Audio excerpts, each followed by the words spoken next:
Agora, voltando aqui para o caso do Brasil. O que aconteceu? Como eu digo aqui, eu falo com a autoridade de uma pessoa que assistiu desde o primeiro até o último segundo de um vídeo de mais de 3 horas de duração. Eu acho que foi a primeira vez que eu assisti uma audiência por completo. Nem as audiências do meu pai, que é advogado, eu assisto, mas essa eu tive a curiosidade de assistir por completo exatamente para não falar besteira. Como faz, por exemplo, muita feminista que não assistiu à audiência, que simplesmente pegou a notícia ali do The Intercept e saiu reproduzindo como se isso aí fosse uma verdade absoluta. Só para vocês terem uma ideia, tem gente até que tem medo de opinar sobre o caso, porque fica com medo de receber ameaças, fica com medo de ser hostilizado, de ser cancelado em redes sociais. Porque essas pessoas aí, essas feministas, elas agem exatamente igual àqueles bolsominhos que elas por tanto tempo tanto condenaram. Eu sei perfeitamente o que é você ser perseguido nas redes sociais. Eu me recordo de quando eu acordava de manhã, às vezes com um familiar meu, com um conhecido meu me ligando: olha, Cristiano, estão te ameaçando aqui, estão divulgando vídeo recortado com você, com esse tipo de coisa. Eu sei o que é isso. E muita gente está sofrendo agora do mesmo tipo de drama, passando inclusive por dramas parecidos com o meu, exatamente por conta dessa história de feminismo. Pega uma feminista, pega muitas vezes uma coisa distorcida, tirada de contexto. É sempre assim, o sujeito pega só aquele pedaço que lhe interessa, né? Pega aquele minuto, pega aquele TikTok, aquela coisa que você poderia colocar no TikTok, mas que não tem absolutamente nenhuma profundidade, nenhuma veracidade. O sujeito ou a sujeita pega aquilo ali, começa a jogar e disseminar ódio. Aqui tem um sujeito aqui dizendo que está se preparando para matar um deputado. Esse sujeito aqui estuprou uma moça. Né? E acaba, em muitos casos, o sujeito acaba com a carreira de outro. Acaba com a carreira de outro. Como isso também acontece a mulheres. Mulheres que têm muitas vezes fotos íntimas divulgadas e, pelo menos no Piauí, teve um caso famoso no qual a menina até se suicidou por conta da difusão de um vídeo dela com o namorado, na cidade pequena Parnaíba, norte do estado. O sujeito pega um recorte de uma audiência dessas, aí joga num quebrando tabu da vida. 10 milhões de seguidores. Nessa porcaria de página que só tem causado mais problemas ao Brasil. O que é o quebrando tabu? Quando eu era muito jovem, eu gostava muito de assistir aqueles programas policiais. Muita gente dizia: rapaz, não assiste isso aí não, que isso aí não tem futuro. Eu dizia: não, mas como não tem futuro, aqui é direito e tal, é interessante. Hoje em dia eu tenho horror àquilo ali. E o Quebrando Tabu é exatamente a mesma coisa. Com a diferença de que um grupo policial feito para identitários, para a chamada esquerda branca ocidental, ou como chamam os chineses, para os Baizuo. Baizuo, termo chinês que descreve perfeitamente aquele público lá do Felipe Neto, do Quebrando Tabu, de toda essa porcaria aí, de todo esse lixo cultural, que não agrega nada a você, só serve para dividir ainda mais a sociedade, fragmentá-la, né? Criar uma sociedade atomizada e completamente hostil uma à outra. E o The Intercept, que atua no Brasil, sabe-se lá apoiados por quem, cumpre exatamente esse papel. Nesse momento que o Brasil está passando, inclusive agora próximo das eleições, quando tem inclusive órgãos federais perseguindo blogueiros, perseguiram, por exemplo, o Vina Guerreiro e perseguiram tantos outros, eles tinham que fiscalizar a ação desse tipo de jornalismo vagabundo, como é esse promovido pelo Intercept. Porque jornais como esse aí causam seríssimos problemas à sociedade. Problemas que, quando diagnosticados, pode ser tarde demais. E o que é mais absurdo aqui, senhores, é que se você for procurar determinadas notícias, especialmente relativas à política internacional, você vai ver que existe um grande número de sites censurados pelo Google, ou seja, sites que não aparecem nos resultados de pesquisa do Google, acusados de serem fake news. Se você disseminar determinadas notícias alternativas no Facebook, eles podem censurar aquilo que você colocou acusando de ser fake news.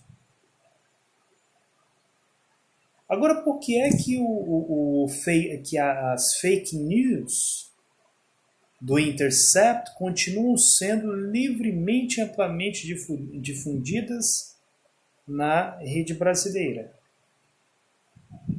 Aliás, para o mundo todo. Porque essa menina, pelo que eu soube, ela pegou o caso dela, marcou a Madonna, marcou o Trump, marcou todo tipo de criatura que você puder imaginar, para chamar a atenção para si. Não se sabe aqui se ela realmente tomou essa decisão ou se ela foi usada por grupos de feminismo para divulgar essa ideologia nefasta. Ideologia que, aliás, diga-se de passagem, se a Mariana Ferrer tivesse acompanhado, se ela tivesse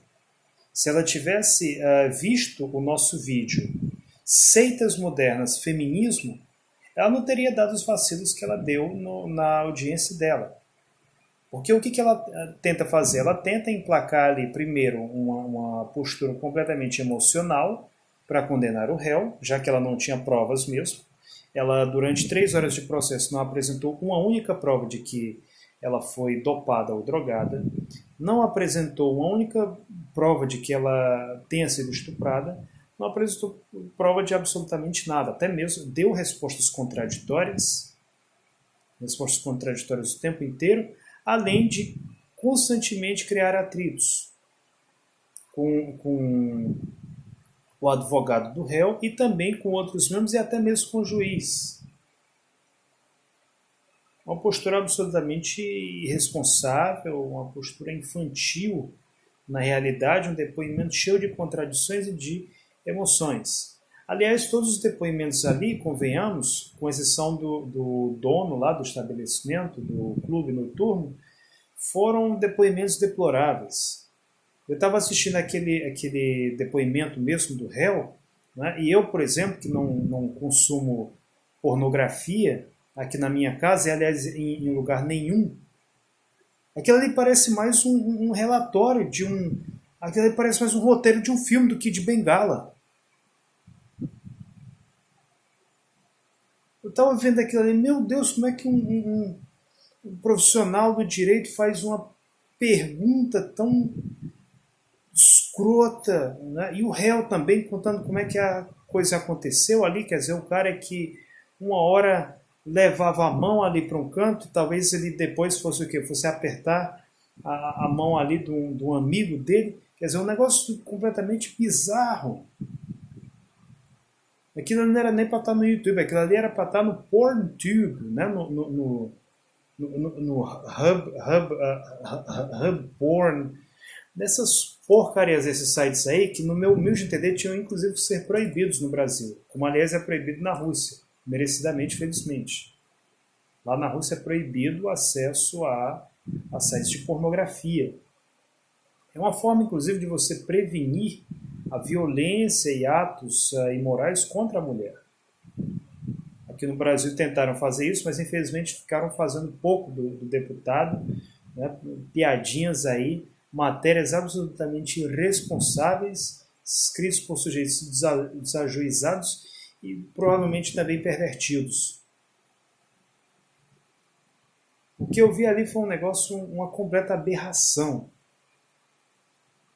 Lamentável o caso tanto dessa moça, quanto desse rapaz, quanto dos que ali estavam presentes.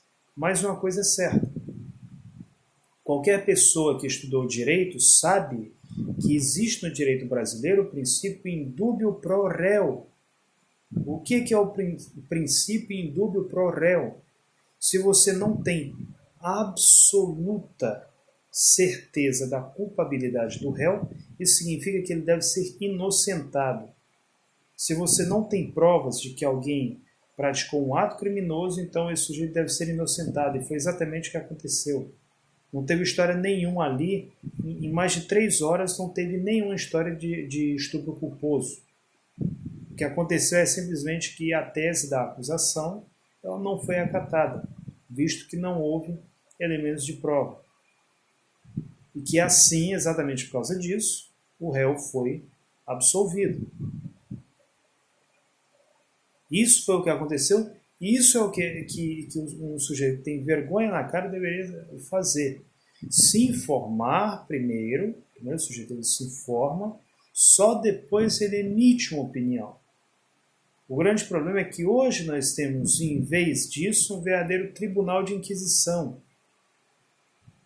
Bolsominions, feminominions, né, que agora é muito mais comum, feminominions, tem a feminista lá que passa o dia sentado no Twitter, sabe-se lá trabalhando para quem, a serviço de quem, acusando fulano, cicrano de ser machista, de ser estuprador, de ser sexista, de ser sabe-se lá o que mais.